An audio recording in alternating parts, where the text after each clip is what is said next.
Brought to you by Penguin.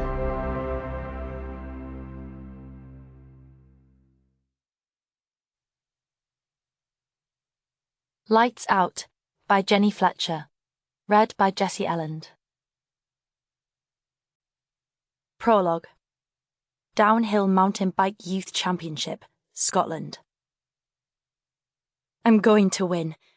I can literally feel it in my bones. I've never been so sure of my body or my control of the bike. Even in these conditions, with the combination of Scottish mizzle and 9 pairs of tyres churning up the track, I know instinctively where my wheels are going to land every time I send a drop or carve a berm. I've never made such a perfect descent before. Mud sprays everywhere and I smile behind my full-face helmet because I know that I'm going to win. I dodge round a tree root, float over a rock garden, whip my bike at a 90-degree angle, and then I'm out of the pine trees and flying towards the finish line.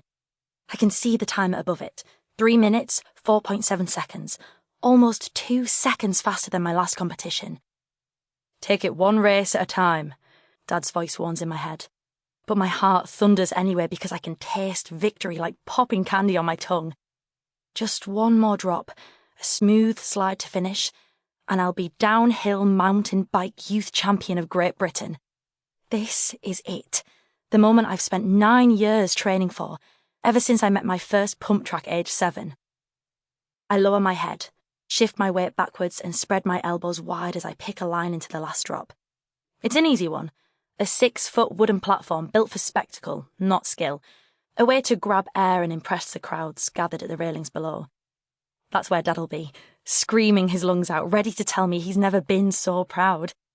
This will be his victory too, the first good thing to happen to us in 3 years.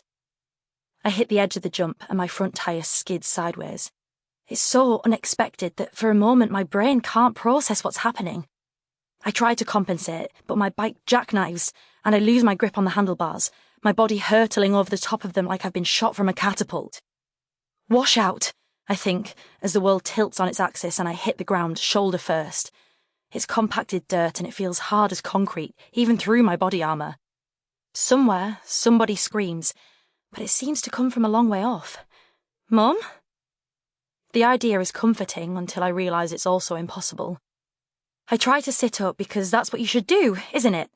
Get back into the saddle as quickly as possible. But my limbs feel numb, and there's a man in a neon vest running in my direction, waving his arms and yelling at me not to move. I glare at him because I don't appreciate being shouted at, especially when all of my dreams have just been shattered. But the effort is so exhausting, I have to close my eyes. The next thing I know, a woman with a large red bag is crouching by my side. She wraps a collar around my neck and tells me everything's going to be okay, which is honestly hard to believe, but what do I know? I thought I was going to win. I was so totally sure of it. Now I'm just another DNF. 3 months into the Formula One season, and it seems team principal Mark Haddon is losing patience with his star signing, 21-year-old F2 sensation Giovanni Bauer, son of 3-time world champion Helmut Bauer and Palme d'Or winning actress Morena Mancini. Gio might be finishing in the points most races, but his wild behaviour off the grid is raising a lot of eyebrows, not least amongst the team's sponsors. With his teammate, 39-year-old driver Luke Farron ahead in the points, many pundits think it's only a matter of time before bad boy Gio finds himself looking for a new seat. A £10 million mistake? Or can F1's youngest driver still prove he's got what it takes? Single Seat News, 7th of June. Chapter 1. 3.5 years later. The spiky heels of the catering manager click viciously across the marble floor as she barks orders up and down the line of waiting staff. Don't talk to the guests unless they ask you a question. Don't gawp at the celebrities. Be there when you're needed, otherwise be invisible. Is that clear? Yes, Chloe, we all murmur together. There are 12 of us. 6 to serve drinks, 6 to offer canapes.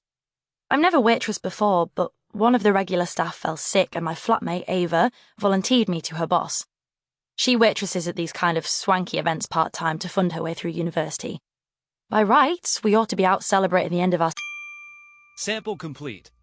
Ready to continue?